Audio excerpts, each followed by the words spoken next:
The next verb in our collocation series is the verb to catch. I've already covered several other verbs in this series, so go and check them out when you get a chance.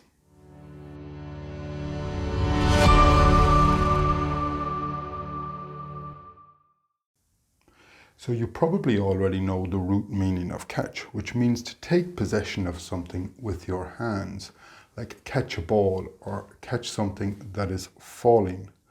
But we can collocate it with several other nouns where it does not have this meaning. So let's take a look. We can catch a bus or a train or a plane, but strangely enough, we cannot catch a taxi or a bicycle. We need to use take for these, or if you really want to impress with your English, you can hail a taxi. That's actually a brilliant word for you to know. I'm sorry, I need to go as I have a train to catch. This is the context you would normally use catch in, when you are in a rush or when you don't have so much time, but it is flexible. In other instances, you would normally use take here. We can also catch a cold if we are not dressed properly and the weather is bad. I caught a cold yesterday when I was outside in the rain without a coat. Parents might say to their children, "You'll catch your death in that weather." This is really colloquial language, to catch your death. It doesn't mean that you are going to die, but just that you will get sick.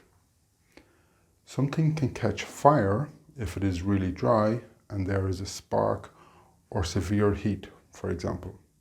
A car can catch fire if it has an electrical fault. We usually use this collocation when the fire is unintentional. The trees caught fire in the severe heat and there was a huge forest fire. If you have been doing a lot of exercise, you may need a few minutes to catch your breath. This means that you are out of breath and need a few minutes to recover. You can also use this as an expression in a different context. I was so busy yesterday, I didn't have time to catch my breath. Impossible, of course, to spend a day without being able to breathe, but it is just an expression. Something or someone can catch your eye, which means that your attention is drawn to something and you notice and remember it. In the museum, the young woman at a window painting by Dali really caught my eye. You can catch another person's eye either accidentally or intentionally. It might be in a romantic sense. I caught her eye as she entered the room. To catch someone's attention is when you try to be noticed to that person because you want them for something. A perfect example of this is when you're in a bar or a restaurant and you need the waiter. You put your hand up or shout, "Excuse me."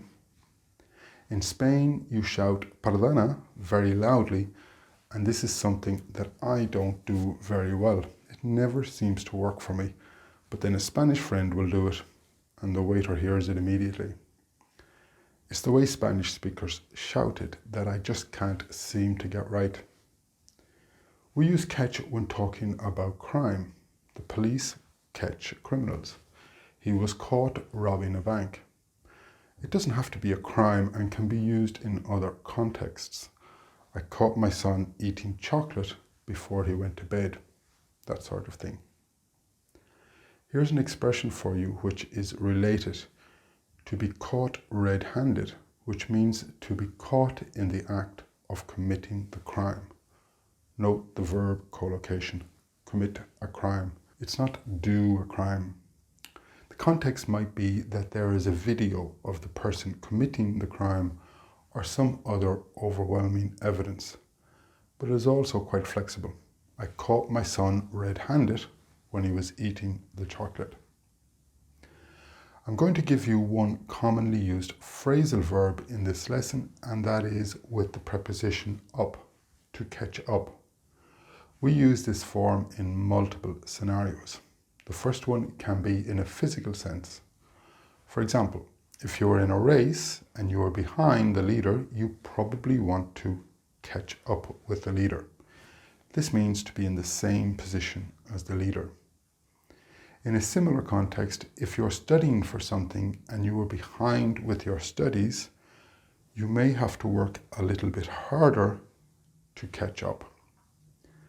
Catch up can be used in another context, and that is, for example, if you haven't seen or spoken to a friend for a long time, you can meet them to catch up on what has been happening in their life.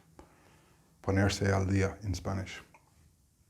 Now here's another expression with catch, and that is to be caught off guard. Notice the pronunciation of guard if you were a Spanish speaker. To be caught off guard means to be in a situation where you are not ready for something that happens or are not anticipating something to happen. You are surprised that this happens. Let me give you an example. The financial crisis in 2008 caught most people off guard. It means that nobody was expecting this to happen and they were not prepared.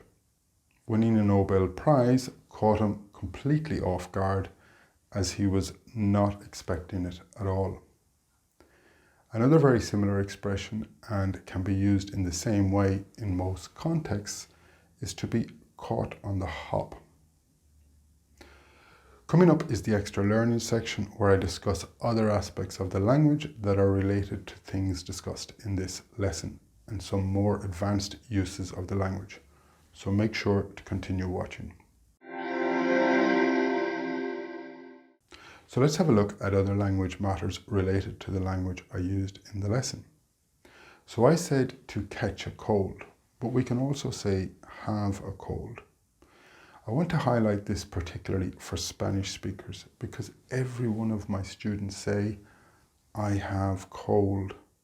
And this is just bad English because it doesn't actually mean anything.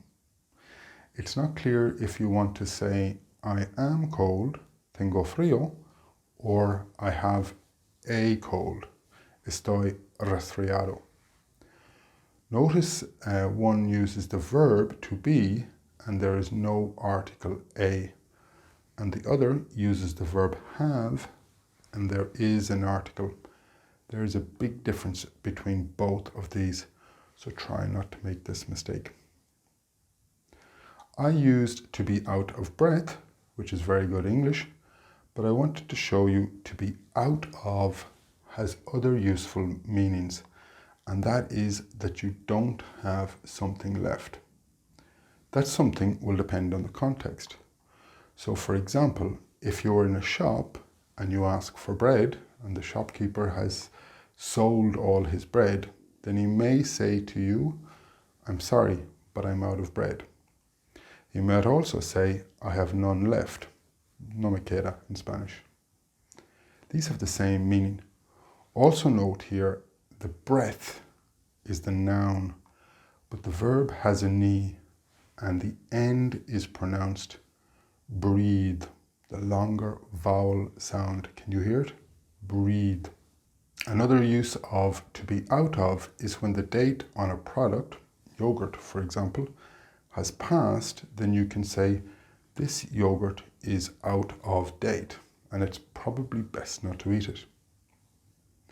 So that's all for this lesson. We are out of time. I'll see you in the next lesson very soon. Take care.